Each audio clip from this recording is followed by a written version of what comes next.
బయటకు వచ్చిన తర్వాత మాట్లాడారు. అంటే మామూలుగా అక్కడ మాట్లాడింది కాకుండా ఈయన కేసీఆర్ గారికి ఏదైతే మన రేవంత్ రెడ్డి గారు సవాల్ విసిరారో రాజకీయ కక్ష సాధింపులలో భాగంగానే సీఎం రేవంత్ రెడ్డి తనపై కేసులు పెట్టారని కేటీఆర్ విమర్శించారు. ఈడీ విచారణ అనంతరం మాట్లాడుతూ రేవంత్ రెడ్డి పైన కూడా ఈడీ ఏసీబీ కేసులు ఉన్నాయి, ఓకే అని మాట్లాడుతూ నా పైన కూడా అవే పెట్టించారు, నా మీద ఉన్నాయి కాబట్టి నా పైన కూడా అదే పెట్టించారని చెప్పేసి మాట్లాడుతూ ఉన్నారు. అంటే ఇందులో కక్షపూరితమైనటువంటి అంశాలు ఉన్నాయని చెప్పేసి ఆయన చెప్పకనే చెప్తా ఉన్నాడు. ఇందులో కక్ష సాధింపు చర్యలు ఏమున్నాయి? నువ్వు చేసేదని నీవే చెప్పబడుతుంది, నేనే చేపించిన ఇవన్నీ అని చెప్పబడుతుంది. అధికార దుర్వినియోగానికి మంత్రి పదవి యొక్క ఉన్న అధికారానికి దుర్వినియోగం చేసినట్టుగా స్పష్టంగా ఉన్నదే ఉందా? మేము ప్రత్యేకంగా నీ మీద ప్రత్యేకంగా పెట్టిందేముంది? నువ్వు నిరూపించుకొని రా, ఎవడొద్దన్నాడు? మేమేమన్నా నాకేముంది కక్ష నీ మీద, నీ పైన? ఓకే అవునా కాదా? అట్లనే ఈరోజు వీళ్ళ పాలనలో ఎంత భయంకరమైన అవినీతి జరిగిందనడానికి నేను ఒకే ఒక ఉదాహరణ చెప్తాను. మరి ఆయన సవాల్ విసురుతున్నాడు, మరి దానికి రెడీ అయినా? ఎవరు? కేటీఆర్ గారు ఏమంటున్నారంటే ఆ కేసు నుంచి బయటపడడం అలా కాదు, మీకు నిజాయితీ చిత్తశుద్ధి ఉంటే ధైర్యం ఉంటే ఇద్దరు జడ్జి ముందు కూర్చుందాం, డైరెక్ట్గా టెస్టులు నిర్వహించేందుకు నేను రెడీ, ఇరువురు కేసులపై మీడియా నుంచి అందరి సమక్షంలో ఇక్కడ జడ్జి ముందు 2 కేసులు, జడ్జి వీళ్ళకి ఇవన్నీ తెలుసు. ఒక జడ్జి ముందు 2 కేసులు అది చర్చ జరగదు. మీడియా సమక్షంలో స్థాయిలో వెళ్ళిపోతుందంటే వీళ్ళకి జ్యుడిషియరీ అంటే భయం లేదు, వ్యవస్థ మీద భయమే లేదు, నిజంగా భయం లేదు. ఆయన మొన్న ఏసీబీకి మాట్లాడినప్పుడు ఏం మాట్లాడినా క్వశ్చన్ క్వశ్చన్కు క్వశ్చనే వచ్చింది, నేను జవాబు చెప్పి రాలే. డబ్బులు పోయినాయి అంటే దాంట్లో ఉంది కదా, మీ డిపార్ట్మెంట్ కదా, సెక్రటేరియట్ ఉంటుంది కదా, ఆడ ఉంటుంది కదా, ఏడు ఉంటుంది కదా.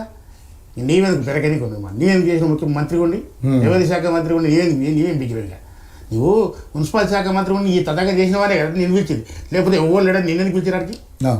ఇవన్నీ ఎట్లా ఉన్నాయంటే తర్కవాదము. ఎవరవై మొండోడు అంటే ఒక సామెత ఉంటుంది, మొండోనికి ఏదైనా అంటే గదే ఉన్నట్టుంది కథ. అట్లా మాట్లాడుతుంది. ఈరోజు కూడా బయటకు వచ్చి జడ్జి పిలుస్తాడు అండి, ముఖ్యమంత్రిని మా సీట్లో కూర్చో, ఈ నీ సీట్లో కూర్చోబెడతా, మీ ఇద్దరు వాదన నింటామని జ్యుడిషియరీ చెప్తా సమక్షంలో. జ్యుడిషియరీని కూడా అవమానపరుస్తుంది ఇతను.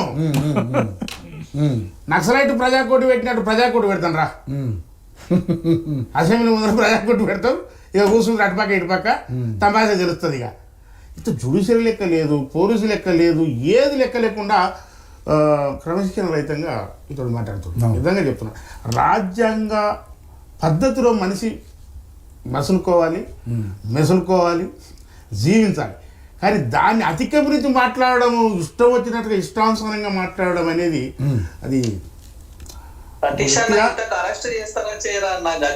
అయితే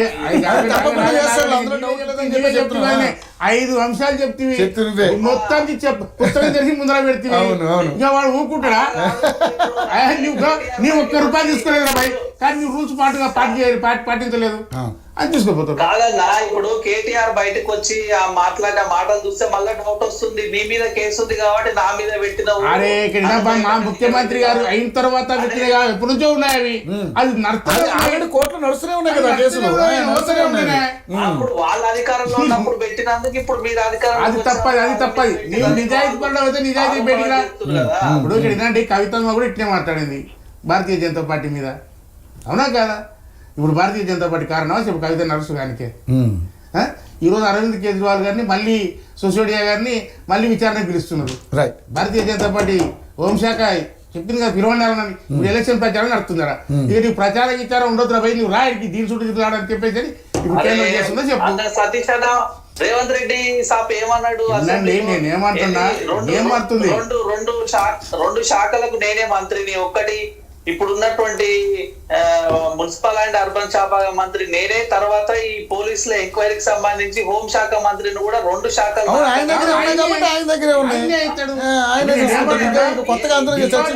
చేస్తున్నాయా. అయితే ఇంకోటి చెప్తున్నాను, అవినీతి భయం గురించి చెప్తాను. సిరిసిల్ల ఉంది కదా, సిరిసిల్ల నియోజకవర్గం అవుతుంది, అక్కడ 300 ఎకరాల భూముల విషయం పెద్ద ఇష్యూ అది. అవును, అది అసైన్డ్ భూములు, ప్రభుత్వ భూములు. వీళ్ళ అధికారంలో ఉన్నప్పుడు వీళ్ళు వీటన్నిటిని మొత్తం ప్రైవేట్ వ్యక్తులు మొత్తం దాన్ని అడ్జేసుకున్నారు. ఇప్పుడు కలెక్టర్ వచ్చి కాంగ్రెస్ గవర్నమెంట్ వచ్చిన తర్వాత కలెక్టర్ విచారణ చేసి దాన్ని ఏం చేసి మొత్తం 300 ఎకరాలు చేసి పడితే మొత్తం ఒకనో లోపల తీసి పడుతుంటే వామ్మో మాకొద్దు నాయన ఈ కథ అంటే వీళ్ళు వెనక ఎవరు ఉండరట ఇదండి టీఆర్ఎస్ ప్రభుత్వ పాలన. రైట్ అంటే మొత్తానికైతే అరెస్ట్ అయితే తప్పదంట. ఖచ్చితంగా రికవరీ. ఇప్పుడు భూమి ఎట్లా రికవర్ అవుతుందో ఓకే ఈ దొంగలతో కూడా రికవర్ అయితే చూడు. ఓకే మొత్తం ఇటు ఇటు ఇటు ఇటు కేసీఆర్ గారి విషయంలో కావచ్చు, కేటీఆర్ గారి విషయంలో, హరీష్ రావు గారి అన్ని బయటకు వస్తాయి. ఓకే ఆర్యన్ ఒక మాట్లాడుతున్నాడు. ఇప్పుడు ఆయన మాట్లాడబోతున్నాడు. నేను ఆర్యన్ ఒక మాట్లాడుతున్నా. అడగండి. ఆర్యనా రాజన్ ఒక నిమిషం వినండి. తెలంగాణ ఉద్యమ సమయంలో ఈ యొక్క అమెరికాలో పోయి నౌకరీ చేస్తున్న కేటీఆర్, అమెరికాలో పోయి బ్యూటీ పార్లర్ నడిపిన కవిత, ఈ సంతోష్ రావు శిల్పాలు చేసుకుని తిరిగిన సంతోష్ రావు, కేసీఆర్ ఎంబడి పిఏగా పనిచేసిన హరీష్ రావు, ఈ లాస్ట్ డిక్లేర్ చేయమనండి. కేసీఆర్ డిక్లేర్ చేయమనండి. ఆ క్వశ్చన్ సమాధానం చెప్పి తర్వాత కేటీఆర్ గారు అరెస్ట్ ఉంటుందా